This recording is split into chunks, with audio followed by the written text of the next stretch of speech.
Bonjour et bienvenue sur ma chaîne Essence d'Orient. Aujourd'hui, on va préparer des gâteaux chibakhiya sans gluten, qui sont un des gâteaux marocains qui sont préparés pour le mois de Ramadan. On va les réaliser d'une façon facile et réussie à 100%, comme les chibakhiya normales. Là, j'ai ma pâte que j'ai déjà préparée dans la vidéo précédente. Pour voir la vidéo en détail, je vous laisse le lien au-dessus. Je prends un morceau de pâte et je l'étale au rouleau et je le coupe en deux. Le mieux est d'utiliser des morceaux pas trop longs pour manipuler la pâte facilement et pour pas qu'elle se casse. Je les étale bien. On remarque que la pâte ne colle pas et on n'a pas besoin de fariner le plan de travail.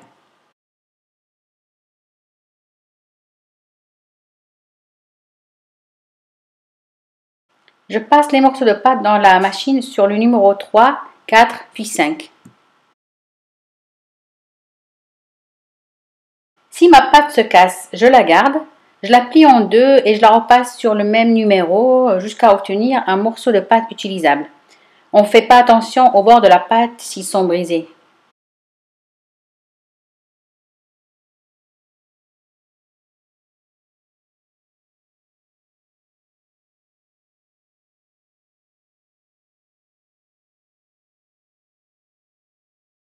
Ici, je passe ma pâte pour la dernière fois sur le numéro 5.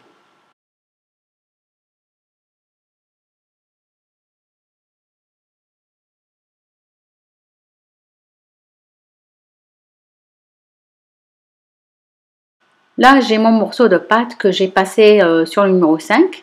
Avec une roulette, je vais tracer des lignes pour réaliser mes chibakhiya. Les restes de pâte, je les garde de côté dans un film plastique.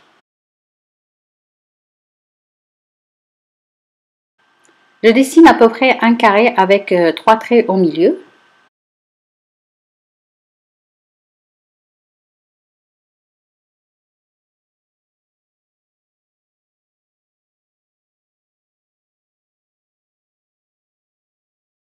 Je vais façonner mes chibakhiya.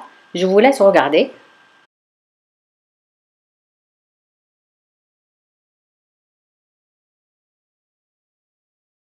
Je colle les bords avec un tout petit peu d'eau.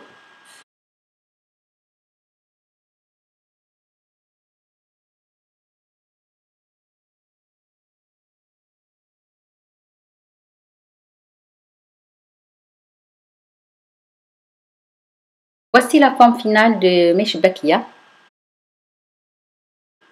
Cette méthode pour réaliser les chibakhiya nous donne de bons résultats, car on manipule très peu la pâte, donc on a moins de risque de la casser, d'où sa réussite.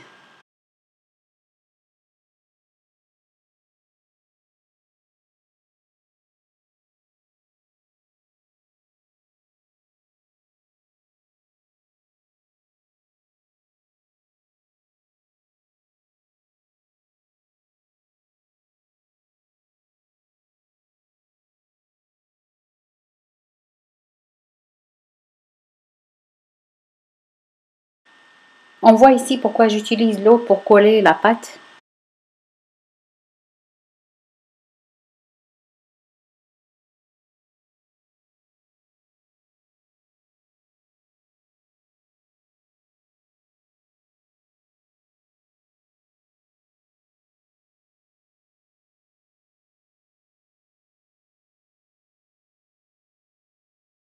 Pour les chutes de pâte qui sont un peu secs, on les pétrit au robot mixeur avec 1 ou 2 cuillères à café de lait pendant 1 à 2 minutes et on les réutilisera plus facilement. Je garde mes gâteaux chibakhiya dans un plat couvert avec une serviette, comme les chibakhiya normales. Maintenant que j'ai fini de faire mes chibakhiya, je passe à la cuisson. J'ai besoin d'un bain d'huile et du miel.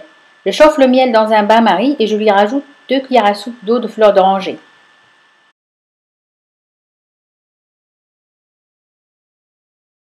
Dès que mes gâteaux sont cuits et qu'ils ont pris une couleur dorée, je les plonge dans le miel et je les garde dans le miel tout le temps de cuisson de la deuxième fournée.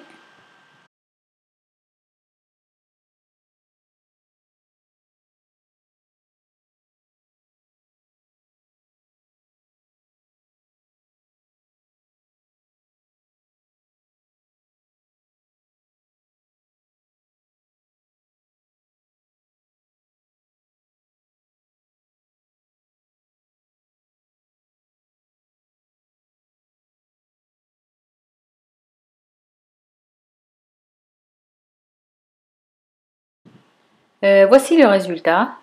On voit que les gâteaux sont beaux et réussis comme une choubakia normale. Ils ont même des bulles. Cette façon de réaliser ces choubakia est vraiment super. Maintenant, vous n'avez pas de raison de vous priver des choubakia pour le mois de Ramadan. Pour ces choubakia, on a 0 casse. J'espère que cette recette vous aura plu. N'oubliez pas de mettre un j'aime à la vidéo et de la partager et de vous abonner à ma chaîne pour de nouvelles recettes. Merci.